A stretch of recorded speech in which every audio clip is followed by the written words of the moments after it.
ألف ألف مبروك الجمهور العميد، الفوز الشوط الأول 2-1، وإن شاء الله إنهم يجيبون أهداف ويفوز الاتحاد نتيجة كبيرة والتأهل إلى دور الثمانية، وبالتوفيق للعميد. والآن مع الاستديو التحليلي اسمعوا وش يقولون.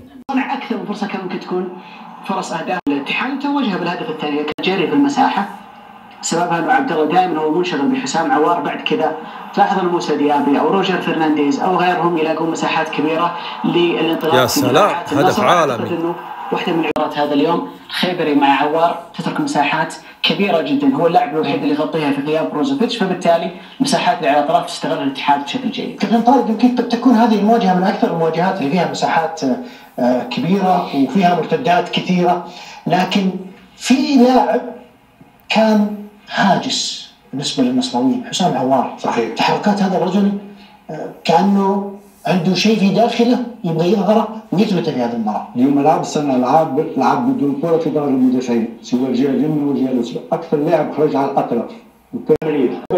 المفروض هو يتبعه، نشوف فابينو اليوم مع جواو فيليكس ما شاهدناش 45 دقيقه الاولى، لهذا تكتيكيا وبدنيا هل الاتحاد عنده امكانيه باش يكمل الشوط الثاني بالطريقه هذه؟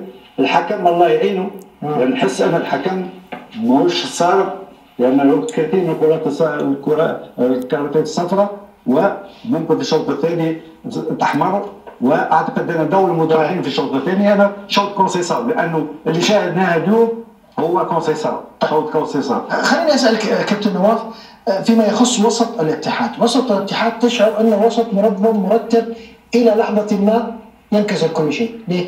النجاح فيها في اللعب خلف الكرة.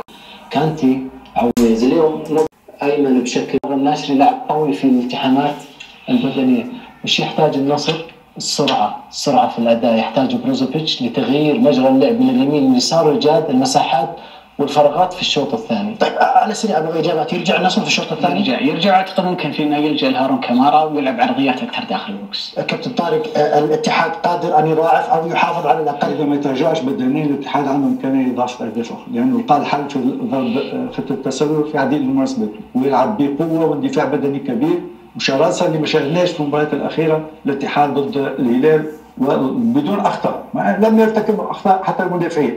وانا بالنسبه لي انا جواو فيليكس وماني واللاعب كومان اسوء مباراه لهم منذ بدايه الموسم، لان الاتحاد كان حاضر وجاهز، ولهذا اللياقه البدنيه ستلعب دور كبير.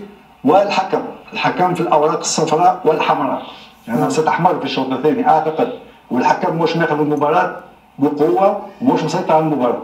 طيب كابتن نواف، النصر ممكن في الشوط الثاني يدخل مندفع، الاندفاع هذا كيف ممكن يستفيد منه كونسيساو لاحراز هدف ثالث وربما قتل المواجهه؟ هو الفخ اللي يريده، هو يريد ان يضع جس في هذه النقطه، لانه اليوم الاعتماد على تحركات الزملاء بطريقه غير جيده، ولعب عليها وضرب عليها بشكل قوي، لانه هناك من جد تمرير ميتاي في تمريره الهدف الثاني كان يشاهد التقدم الغير جيد. بروزوفيتش حل سرعه الاداء، تغيير اتجاه من اليمين الى اليسار. شكرا لك كابتن نواف، شكرا لك كابتن طارق، شكرا لك كابتن عبيد الله.